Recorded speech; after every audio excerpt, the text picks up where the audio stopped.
Hey everyone, what if I told you that you could upgrade your business and give your employees a well-deserved raise, with the Japanese government actually helping to foot the bill? Well, today, that's exactly what we're talking about. We're breaking down a really powerful subsidy designed just for small and medium-sized businesses in Japan. If you're running a small or medium business, you know the pressure. It's constant. You've got this push to raise wages, right? To keep your great people and attract new talent.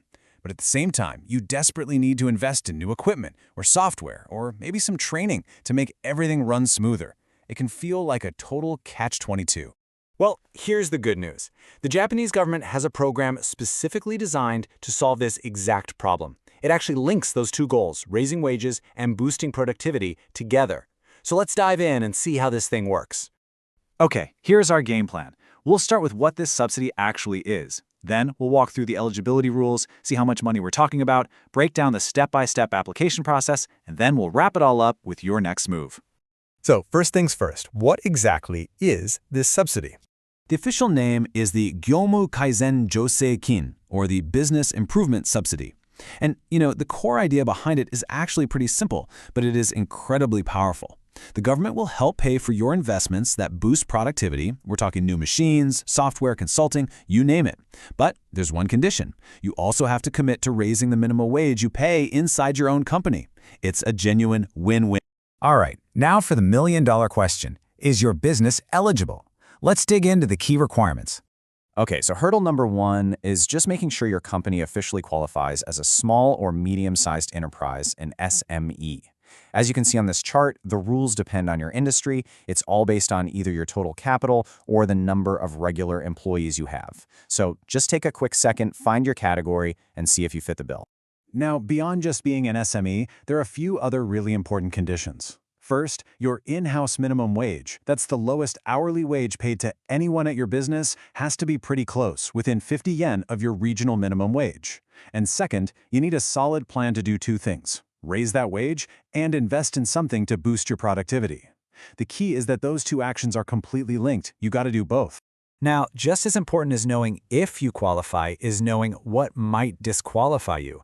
And this is crucial. The government wants to back businesses that are stable and are treating their people right. So if in the last 6 months you've had to dismiss someone for management reasons, or you've cut wages or hours, or heaven forbid you've had labor law violations, you're probably not going to be eligible for this.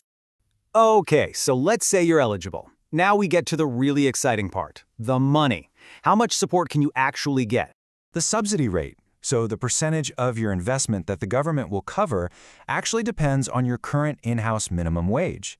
If your wage is under 1,000 yen, you can get up to a massive 80%. That's 4/5 of your costs covered. If it's 1,000 yen or more, it's still a really generous 75%. Now check out this table. This is just an example for a 30 yen wage increase. As you can see, the more employees who get a raise, the higher your subsidy cap goes. But here's what's really cool. Look at that column on the far right. The government gives a huge boost to smaller businesses, those with fewer than 30 employees. The caps are way higher, giving them some extra firepower. And it gets even better. There's this category called special case businesses that can unlock even more benefits. You can qualify in one of two ways. There's the wage condition if your in-house minimum is under 1,000 yen, or there's the price hike condition if rising costs have squeezed your profit margins recently. Both get you higher subsidy caps, but that price hike condition also expands the list of things you can use the money for. So what can you actually buy with this money? Well, the list is pretty broad. It covers the stuff you'd expect, like new machinery, point-of-sale systems, even consulting services. But for those special case businesses that are dealing with price hikes, the list gets even longer. It can include things like vehicles, PCs, and smartphones, items that aren't normally covered. Okay, so this all sounds pretty good, right? Let's walk through the actual application process, from your initial idea all the way to seeing that money in your bank account. The process has 6 very clear steps. First, you create your plan. Then you submit your application. And then, and this is probably the most important part, you have to wait for the official grant decision. Only after you get that thumbs up can you actually implement your plan, report back on your results, and then finally receive the funds. I'm going to say this again because it is so important. It deserves its own slide. Do not, and I mean do not, buy your new equipment or raise those wages before you get that official approval notice in your hands. If you jump the gun, those expenses become completely ineligible. The timing is absolutely everything. You'll also need to keep a few key dates in mind.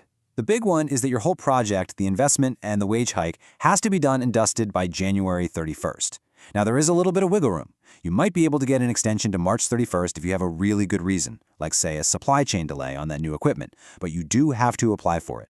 Okay, I know we have covered a ton of ground here, so let's just take a moment and boil this all down to the most important points you need to remember as you think about your next move. All right, here's the quick and dirty recap. First, think of this subsidy as a bridge that directly connects your business investment to investing in your team. Second, check your eligibility. It all comes down to your business size, your current wage levels, and having a good plan.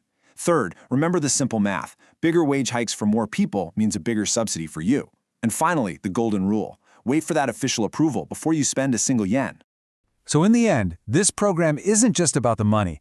It's really about a strategic question for your business. So I'll leave you with this to think about.